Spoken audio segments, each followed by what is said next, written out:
Hi all, welcome to Gramshala. In this video, we are going to see some important news and articles of 9th of April 2021. But before getting started, kindly do like, share, subscribe our channel on YouTube, follow us on Instagram, Facebook and Telegram. Let's move on to the first news. The first news is coming from Gujarat. Useful in GPSC DYSO coming exam that has been shifted to May and might get shifted to another, seeing the recent COVID situations. So Panandharo Mines. Okay, so Panandharo Mines is in Kutch district of Gujarat. And why it is famous? Because it is the largest seller of lignite. Now, as we know, there are 4 types of coal, and one is lignite. पहला होता है lignite. Okay, फिर दूसरा होता है bituminous, and one is anthracite. Anthracite is the best quality and lignite is the worst quality. इसको brown कोल भी कहते हैं. और सबसे खराब होता है पीट, that is the coal dust. So there are 4 qualities of coal: peat, lignite, bituminous and anthracite. So Gujarat में जो सोर्स है that is Panandharo Mines, which is in Kutch, and it is the largest seller of lignite in the country.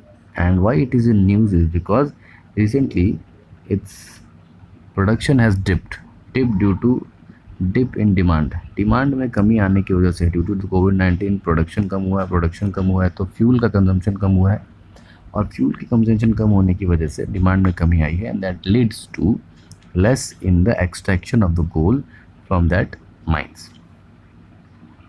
And one more thing about this mine is it is a state run, that is Gujarat Mineral Development Corporation uses it, so it is run by the GMDC.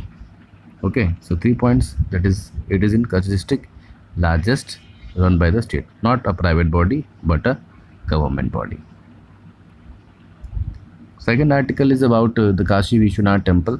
Recently an petition in the court was sent that the Gyan Vapi Masjid, which is just in the courtyard or in the very apartment of the Kashi Vishwanath temple, अगर आप गए होंगे, आपने देखा होगा, तो उसी प्रांगण में, ठीक है, उसी कोर्टयार्ड में, उसी कॉम्प्लेक्स के अंदर काशी बाबा विश्वनाथ का मंदिर है और वहाँ पर एक ज्ञान व्यापी मस्जिद भी है. तो लोगों ने उस पर कोर्ट पे क्लेम किया है दैट ये जो है वो इलीगल स्ट्रक्चर है और ये ऑक्यूपेशन ऑफ लैंड, यानी कि एक land dispute, just like an Ayodhya matter, it is a land dispute and it has been sent to the Allahabad high court, and the court has said that okay, ASI, ठीक है, archaeological survey of India को इसकी खुदाई करके देखने के लिए कहा गया है कि आप उसका सर्वे करिए, और उसको डिस्प्यूटेड साइट अभी के लिए डिग्री दे दी गई है. तो उससे जुड़े हुए हमारे काम की चीज़ें क्या हैं, इस पर तो अभी अब ये मैटर एक्सेप्ट हुआ है, तो न्यूज़ एडिटोरियल्स मुद्दा बना रहेगा, चीज़ें आती जाती रहेंगी. तो अपना ओपिनियन बनाने से पहले, ठीक है, किसी भी धर्म के आप हो, no matter what religion are you, so before making an opinion what we know is and what we need, हमें चाहिए फैक्ट्स पे काम करना. और सबसे इम्पॉर्टेंट बात कि हमारे लिए एग्ज़ाम में क्या इंपॉर्टेंट है. So we are all here preparing for exam, GPSC or UPSC or other state PCSs. So what is important for exam point of view, exam में क्या पूछा जाएगा उसकी तैयारी हमें करनी है, ना कि यहाँ पे पॉलिटिक्स, ठीक है, और ये कोई रिलीजियस पॉलिटिक्स नहीं हो रही है, यहाँ पे कोई आइडियोलॉजी या एजेंडा ड्रिवन काम नहीं हो रहा है. That is it is all about knowledge and facts. So वहाँ से काम की चीज़ें निकल के आ रही है कि places of worship act 1991, after the when PV Narasimha Rao government pass it, जब अयोध्या मुद्दा जो था खबरों में था, ठीक है, और ये चीज़ें जब चल रही थी, अयोध्या का मुद्दा जब जोर शोर चल रहा था, तो उसी को ध्यान में रखते हुए PV नरसिम्हा राव सरकार ने, जिसको सुप्रीम कोर्ट के दबाव में एक कानून पास करना पड़ा था, उसका नाम है प्लेसेस ऑफ वर्शिप एक्ट. इस एक्ट में साफ साफ ये कहा गया है that nature of all perceive worshipping acts, यानी कि हर वो पूजा या इबादत की जगहें, धार्मिक जगहें जो कि अयोध्या को छोड़कर, क्योंकि अयोध्या जो था उस वक्त लिटिगेशन में था, which was under litigation, and it was litigation means it was the matter was heard by the supreme court. तो अयोध्या को छोड़कर, जो अयोध्या यानी कि जो अयोध्या राम जन्मभूमि और मस्जिद जो विवाद है, that is the disputed structure and the Ram Janmabhoomi, what was the relation और what was the controversy going on except this, ठीक है। नेचर ऑफ वर्शिप में कहा गया था कि किसी भी चीज़ में कोई भी एनक्रोचमेंट वहाँ पर एक्सेप्ट नहीं किया जाएगा, यानी कि प्लेसेस ऑफ वर्शिप, यानी कि इसके अलावा वहाँ पर अब जो है 15 अगस्त 1947 में जो स्थिति थी, अगर वहाँ पर किसी हिंदू धर्म के रिलेटेड चीज़ हो रही थी, तो अगर वो पूजा हो रही थी तो वहाँ पर पूजा ही होती रहेगी। अगर वहाँ पर मस्जिद था तो वहाँ इबादत ही होती रहेगी। अगर वहाँ पे कोई गुरुद्वारा था तो वहाँ पे जो गुरबानी चलती रहती है वो होगी।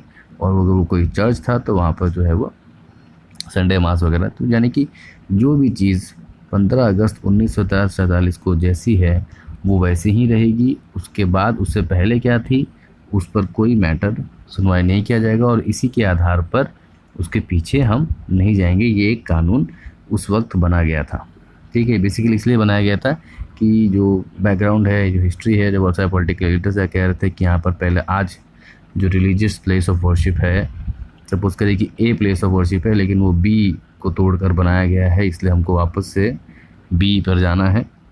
तो ये जो एक्ट कहता था कि अगर वो ए है और अगर वो मान लीजिए बी को तोड़कर बनाया भी गया है या उससे पहले कुछ भी रहा हो, लेकिन 15 अगस्त 1947 को वहाँ पर जो है, अगर वो ए की पूजा हो रही है तो एक ही पूजा होगी, यानी यथास्थिति बनी रहेगी। उसके बाद उसको लेकर कोई भी चीज़ें आगे कोर्ट जो है उस पर सुनवाई नहीं करेगा या सरकार जो है उस पर नेचर ऑफ द प्लेसेस जो है वो वैसा का वैसा ही रहने वाला है जैसा 15 अगस्त 1947 को रहा गया था। किसी भी तरह का एंक्रोचमेंट उस डेट से हम उसको चैलेंज नहीं कर सकते हैं। तो no encroachment can be challenge, क्योंकि पहले ऐसा था लोगों ने हथियार लिया या उस पर चढ़ गए या इलीगल ऑक्यूपेशन है। 15 अगस्त 1947 से पहले की कुछ भी चीज़ों पर आप एलिगेशन नहीं कर पाएंगे। That is the places of worship act. अब जब ये चीज़ें न्यूज़ में हैं तो सुप्रीम कोर्ट में जाहिर सी बात है कि इस एक्ट पर भी अपना वर्डिक्ट देगी और इसको हम फॉलो करते रहेंगे। हमारे लिए लीगल तौर पर क्या इंपॉर्टेंट होगा एग्ज़ाम पॉइंट ऑफ व्यू से, उसकी हम चर्चा करेंगे। Rest of the things will in the hand of court and the government. We are not here to discuss about it. Next important topic is about the net zero concept. तो ये net zero concept काफ़ी दिनों से चल रहा है, तो देखते हैं कि नेट ज़ीरो कॉन्सेप्ट है क्या। और ये जो भाई साहब हैं दैट इज़ जॉन कैरी, पहले वो विदेश मंत्री हुआ करते थे, तो जो बाइडेन एडमिनिस्ट्रेशन में he is a special envoy, ठीक है। तो he is a special envoy on environment, यानी कि एनवायरनमेंट प्रोटेक्शन प्रोग्राम पूरे दुनिया में यूएस जिसने अपनी साख खो दी थी, द यूनाइटेड गवर्नमेंट और the United states government which lost its respect and ability in the world as a leader of environment and other regions. Why? Because Donald Trump says we do not need any measures to curb the environment change. Environment change is a natural process and it will heal its own, ठीक है। जो natural change है, health climate change है, environment change है, environmental degradation है, वो अपने आप ठीक हो जाएगा, हमें उसे कुछ खास करने की ज़रूरत नहीं। This was the point of view of the US president. और इसी वजह से अमेरिका की जो स्टेक, अमेरिका की साख को बहुत धक्का लगा था। अब उसको वो रिक्लेम करने के लिए फिर से एक नया वर्ल्ड ऑर्डर में लाने के लिए उसने एक अलग से एनवॉय को नियुक्त किया। इसका नाम है जॉन कैरी। इनका काम है कि बड़े बड़े जो देश हैं जो कि एनवायरनमेंट चेंज पर, क्लाइमेट चेंज पर, ठीक है, अपनी इम्पोर्टेंस रखते हैं, जिनका होना ज़रूरी है, उन सब से बात करके एक नई डील, ठीक है, एक एनवायरनमेंट डील, एक नए कंसेंसस बनाने की कोशिश में है। तो इसी तर्क में वो इंडिया आए थे, क्योंकि आपको पता है इंडिया जो है the third largest emitter of carbon. First is US, second is China and India is the third. But per capita देखेंगे, पर कैपिटा मीन्स पर पर्सन के हिसाब से हम बहुत पीछे हैं, ठीक है। हम ओवरऑल सबसे ज़्यादा ज़रूर हैं लेकिन पर पर्सन ज़्यादा कम है। इसलिए इसी चीज़ की लेकर जब वर्ल्ड बॉडी बैठती है तो वर्ल्ड कॉन्फ्रेंस में इंडिया और चाइना एक तरफ हो जाते हैं and rest of the world becomes another. Why? Because कि छोटे छोटे देश, यूरोप कि बहुत सारे छोटे छोटे देश, उनकी पॉपुलेशन इंडिया के मामले में बहुत कम है, लेकिन कार्बन उत्सर्जन में, so release of carbon, they are nearly the same. Okay, so we are talking about if carbon footprint, that is total carbon emission by a country. Okay, so एक देश है सपोज करें कि India, and it emits 21,000 of ton of carbon every year, and there are 1,000 people living in this country. So 21,000 divided by 1,000 and will 21 ton. सो एक व्यक्ति का 21 ton carbon footprint होता है. लेकिन ये चीज़ें यूरोपियन यूनियन में बहुत ज़्यादा है, क्योंकि उनका जो पॉपुलेशन है वो कम है. सो जितनी ज़्यादा पॉपुलेशन होगी उतना ज़्यादा कार्बन फुटप्रिंट कम होने वाला है. तो जब पर कैपिटा यानी प्रति व्यक्ति कार्बन एमिशन की बात होती है तो India is very less. But if GDP और ग्रॉस एमिशन की बात हो then India is third. So he has come to India and उन्होंने कहा है कि नहीं, हमने नेट जीरो के बारे में कोई बात नहीं की है, लेकिन there was an hidden agenda. What is net zero target? Is net zero target means कि कंपनियां, अलग अलग देश, अलग अलग कंट्रीज़ उस टारगेट पर अग्री कर लें कि जितना वो कार्बन रिलीज़ करेंगी उतना ही अलग टेक्नोलॉजी लगाकर वो कार्बन सिंक भी करेंगी. कार्बन सिंक करने का मतलब कार्बन सिक्वेस्ट्राइजेशन, ठीक है, forestation, artificial carbon sink methods, and these all methods are what? Costly. So carbon कम करने के दो तरीके हैं. एक तो आप कार्बन उत्सर्जन यानी इमिशन ऑफ कार्बन ही कम करिए, और उसके करने के लिए क्या तरीके होते हैं? फ्यूल का जो यूज़ करें, इस तरह का फ्यूल यूज़ करें जिससे कार्बन कम एमिट हो, जैसे कि solar energy, okay, wind energy, hydro electricity energy, biofuel etcetera. And second कि हम फॉरेस्टेशन ज़्यादा करें, ठीक है, कार्बन सीक्वेंसिंग, अलग अलग से जो नेचुरल डिवाइस आते हैं जो कार्बन को सक करके ऑक्सीजन या अलग अलग गैसेस में बनाते हैं, कार्बन सीक्वेस्चराइजेशन, उस प्रोसेस को कहते हैं artificial carbon sequestration. Now these all methods are very costly and it needs money as well as research. Now what happens, the developed countries have money and they can spend in such things, but the developing countries like India do not have money and it is a growing economy. अगर हमको और आगे grow करना है तो आने वाले 30-40 साल में we need more fuel consumption, we need more energy because we are a growing economy, and in a growing economy we need our industry to do more. And if we want our industry to grow more, we need more fuel, and then more fuel that will lead to more carbon emission. So what is India's point is that we will not commit. हम commit नहीं करेंगे कि हम कम करेंगे, but we will try our best to commit. क्योंकि European union हो या United States, they have decided a date that is 2050 तक हम कार्बन नेट जीरो बन जाएंगे. नेट जीरो मीन्स हम जितना कार्बन रिलीज़ करेंगे उतना ही carbon sequestration by forestation, plantation, carbon sequestration, carbon sink process, इस तरह से we will downgrade, will become zero and even in case negative. And China has said up to 2060. So there has been an indirect pressure on Indian government. But what India is saying that इसके पहले वाले agreements को देख लो, जो Paris agreement हुआ था उसमें क्या बात हुई थी? हर कंट्री ने अपना अपना नेशनली डिटरमाइंड कंटेंशन से आइडियल्स दिए थे कि हर कंट्री ने अपना अपना टारगेट दिया था, एनडीटी. उस टारगेट पे कितने कंट्रीज़ खरे उतरे हैं? कोई भी नहीं, ठीक है. जो पेरिस क्लाइमेट चेंज एग्रीमेंट हुआ था उसमें यूएस खुद भी खरा नहीं उतरा है, यूरोप के बहुत सारे कंट्री है वो भी नहीं हुए हैं, चाइना भी नहीं हुआ, लेकिन India is about to achieve. जो इंडिया ने टारगेट सेट किया था वो हम बहुत जल्दी अचीव कर लेंगे. Okay, and that is why we are doing well. So पहले से जो प्लान बना हुआ है पेरिस चेंज में, इंडिया उस पर काम कर रहा है, अच्छे से काम कर रहा है.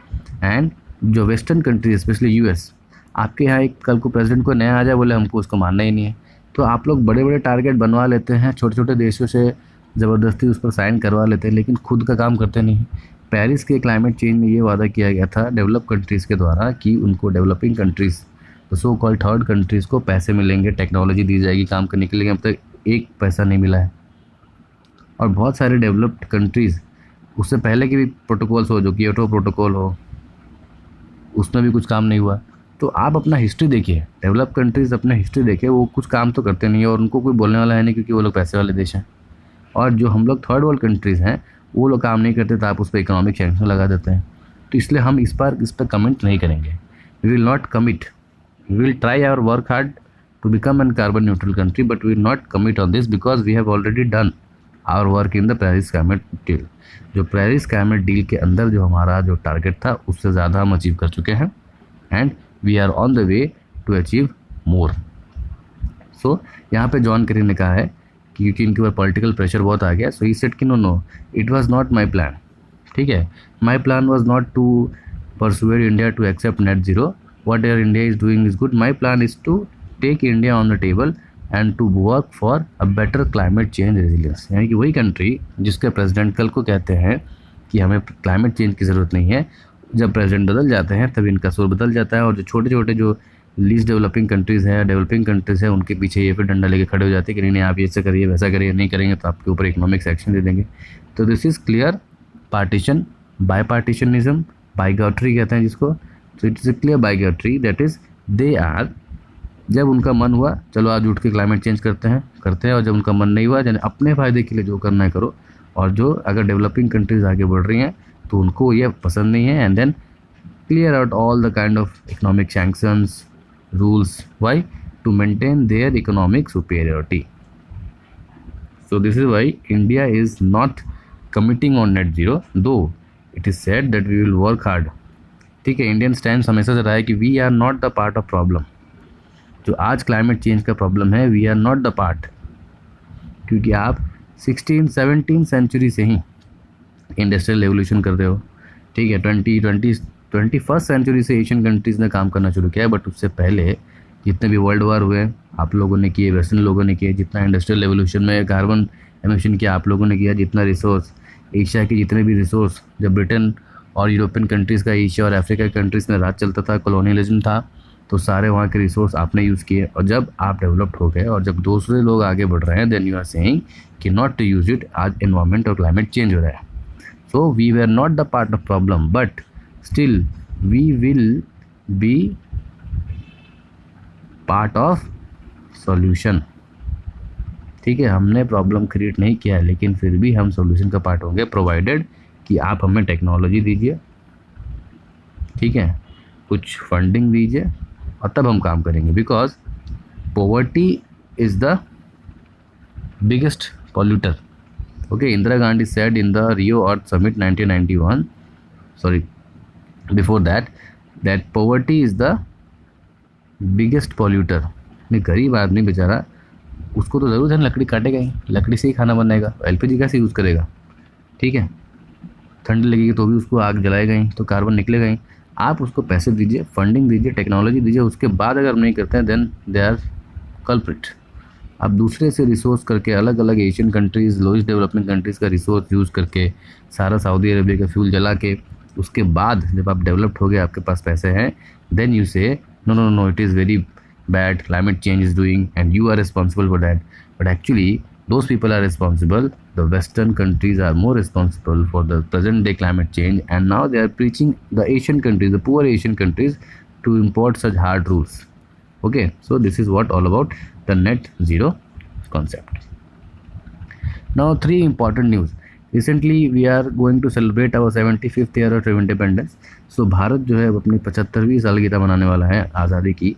भारत देश या भारतीय सरकार या भारत की जो सरकारी व्यवस्था है, भारत की लोकतंत्र है, भारतीय समाज जो है बाकी देशों से क्यों अच्छा है, उसका ऊपर अगर आप कभी ऐसे लिखना हो तो there are some 3 points. First is the parliamentary panel of Pakistan एंडोसिस, यानी एक्सेप्ट करती है कि अगर कोई आप आर्मी की निंदा करोगे वहाँ पे, if you criticise the army you will be send for 2 years jail. Bharat में ऐसा कोई प्रावधान नहीं है, और ये जो प्रावधान है दैट इज़ हाइपर नेशनलिज्म, उग्र राष्ट्रवाद, जिसमें आप देश की सेना, देश के लीडर, देश के सिस्टम को क्रिटिसाइज ही नहीं कर सकते. सेम तरह का कॉन्सेप्ट हुआ था जर्मनी में, जब हिटलर ने वर्ल्ड वार में सारे देश को झोंक दिया था.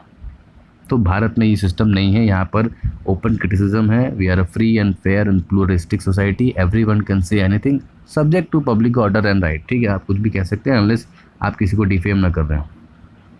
Okay, based on facts, if you have facts you can criticise anyone, even the prime minister of the India. Second news is the France.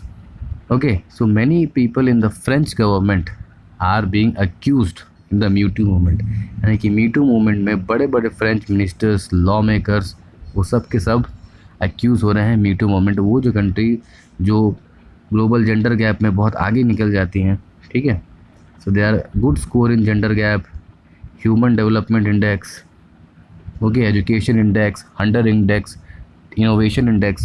So they are educationally, technically, even economically are very up, or rather so called developed countries of the first world, but they are actually very bad in the relation with the women empowerment and women conditions, ठीक है। Crime वहाँ पर भी होता है। इससे that doesn't means कि कोई पढ़ा लिखा व्यक्ति हो वो महिलाओं के खिलाफ अत्याचार या अपराध में शामिल ना हो। उसका क्लियर एग्जाम्पल है कि highest body, okay, highest body of the lawmakers, farm lawmakers, okay, of the French ministries, highest ambassadors, executives are involved in this Me Too movement, and this shows the very diverse nature of the Indian nature. George Floyd movement. The George Floyd movement is nothing, it is related to the Black Lives Matter. This Black Lives Matter was one person, that is the racial supremacy. So there is a racial supremacy, a racialist movement in US between the white peoples and the blacks, and based on that hatred, one police officer a person and killed a person just on the base of doubt in order to arrest him and choked him to death. So it was choked to death by a police person, and the report has come down because he died due to lack of oxygen. So he was choked, उसको चोक किया गया था and he died. So racial supremacy, racial fight, crime against women, and sanctions on the society and the liberals. So these three things, one is our neighbor, one is the so-called country, and one is the most developed countries in the world. We are not having such kinds of problem, and that is why we are better than these countries. And so when we are going to write essay in our 75th year of independence, why Indian system, why Indian democracy, why Indian society is better than these countries, societies, these governments, these political systems, these points can be written. So this was all for today's video. We'll see you in the next video.